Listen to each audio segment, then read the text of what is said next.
Hello everyone. अपठित काव्यांश, गद्यांश, पद्यांश।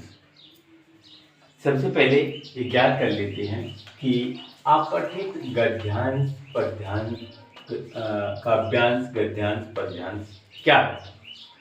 अपठित मतलब होता है जो हमने पढ़ा ना हो। अपठित मतलब होता जो हमने पढ़ा ना हो। काव्यांश, गद्यांश और पद्यांश। सपोज कीजिए कि ये हमारा एक काव्यांश समझ लीजिए, चाहे गद्य लिखा है तो गद्यांश समझ लीजिए, चाहे पद्यांश समझ लीजिए। सबसे पहले हम इसकी बात करते हैं कि अपठित गद्यांश और पद्यांश, काव्यांश जब हम बात करते हैं तो सभी लोग परेशान हो जाते कि काव्यांश क्या है, गद्यांश क्या है, पद्यांश क्या है, कितना कठिन होता है, कैसा होता है, कैसे हल करेंगे, क्वेश्चन आंसर उसका कैसा हल करेंगे। तो इसमें आपको क्या करना है, सबसे पहले तो आपको ध्यान से सिर्फ हमारी बात को सुनना है, समझना है। इसके बाद में आपको तुरंत समझ में आ जाएगा। ये समझ लीजिए कि बहुत ही सरल होता है। सरल कैसे होता है? अपठित मतलब होता है जो मैंने नहीं पढ़ा है, अभी तुम्हारे पास लिखा हुआ है, पढ़ा नहीं है आपने कभी, लेकिन आपके सामने लिखा हुआ है।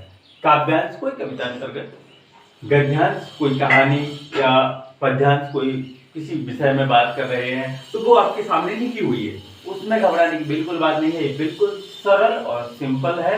और इसका नियम है अपठित काव्यांश, गद्यांश या पद्यांश एक ही बात है। तो ये इनका तरीका एक ही जैसा है, बस नाम अलग अलग है। हल करना होता है।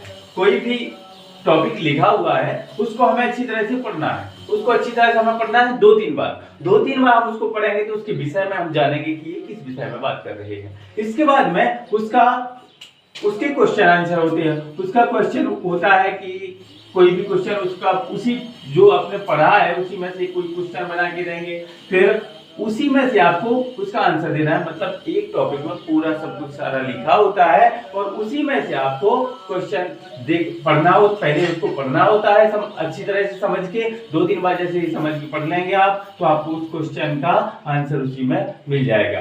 अब इसमें अपठित, अभी तो आपने पढ़ा नहीं है, अब अपठित है मतलब आपने कभी नहीं पढ़ा, अब आपके सामने लिखा हुआ है तो उसी में से आपको उसका आंसर देना है। तो ये बिल्कुल सिंपल है, अन्य चीजों की अपेक्षा ये बहुत सिंपल होता है। कैसे? अपठित अभी आपने पढ़ा नहीं था इसलिए आपने अभी देखा है, तो सीधा आपको देखना है और बड़े ध्यान से 2-3 बार उसको पढ़ना है।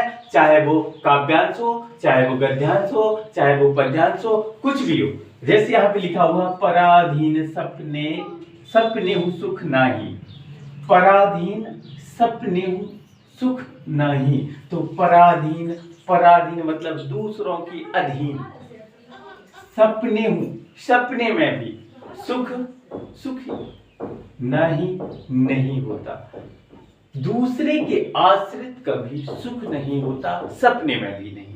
सीधी शब्दों में बोला है, ज्यादा समय ना लेते हुए, पराधीन सपने सुख नहीं। पराधीन दूसरे के आश्रित, दूसरे के हिसाब से सपने मतलब सपने में भी सुख नहीं मतलब नहीं होता। तो समझ लीजिए कि ये काव्यांश है या गद्यांश है या पद्यांश है। तो पराधीन सपने सुख नहीं, ये समझ लीजिए कि आपका गद्यांश या पद्यांश या काव्यांश कुछ भी है।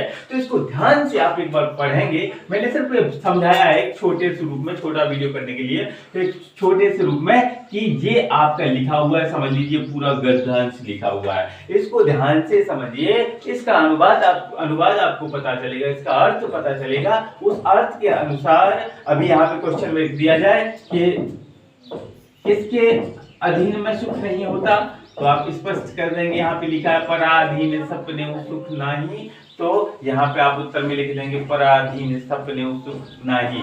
तो इस प्रकार से काव्यांश, गद्यांश और पद्यांश बिल्कुल कठिन नहीं है, बिल्कुल एकदम सरल है। आपको 3 बार 2 बार उसको ध्यान से पढ़ना है, उसका पूरा मर्म जान जाएंगे आप, पूरा अर्थ जान जाएंगे। उसके बाद उसका अनुवाद करना, अर्थ करना है और जो नीचे क्वेश्चन दिए गए हैं उसको हल करना है। इसी प्रकार से काव्यांश, गद्यांश और पद्यांश हल किया जाता है। अगर आपको वीडियो अच्छा लगता है तो लाइक करें, शेयर करें, सब्सक्राइब करें। जय हिंद। Hello everyone. अपठित काव्यांश, गद्यांश, पद्यांश। सबसे पहले ये ज्ञात कर लेते हैं कि अपठित गद्यांश, पद्यांश, काव्यांश, गद्यांश, पद्यांश क्या है। अपठित मतलब होता है जो हमने पढ़ा ना हो। अपठित मतलब होता जो हमने पढ़ा ना हो। काव्यांश, गद्यांश और पद्यांश। सपोज कीजिए कि ये हमारा एक काव्यांश समझ लीजिए, चाहे गद्य लिखा है तो गद्यांश समझ लीजिए, चाहे पद्यांश समझ लीजिए। सबसे पहले हम इसकी बात करते हैं कि अपठित गद्यांश और पद्यांश, काव्यांश जब हम बात करते हैं तो सभी लोग परेशान हो जाते कि काव्यांश क्या है, गद्यांश क्या है, पद्यांश क्या है, कितना कठिन होता है, कैसा होता है, कैसे हल करेंगे, क्वेश्चन आंसर उसका कैसा हल करेंगे। तो इसमें आपको क्या करना है, सबसे पहले तो आपको ध्यान से सिर्फ हमारी बात को सुनना है, समझना है। इसके बाद में आपको तुरंत समझ में आ जाएगा। ये समझ लीजिए कि बहुत ही सरल होता है। सरल कैसे होता है? अपठित मतलब होता है जो मैंने नहीं पढ़ा है, अभी तुम्हारे पास लिखा हुआ है, पढ़ा नहीं है आपने कभी, लेकिन आपके सामने लिखा हुआ है। काव्यांश कोई कविता अंतर्गत, गद्यांश कोई कहानी या पद्यांश कोई किसी विषय में बात कर रहे हैं तो वो आपके सामने लिखी हुई है, उसमें घबराने की बिल्कुल बात नहीं है। बिल्कुल सरल और सिंपल है और इसका नियम है अपठित काव्यांश, गद्यांश या पद्यांश एक ही बात है। तो ये इनका तरीका एक ही जैसा है, बस नाम अलग अलग है। हल करना होता है।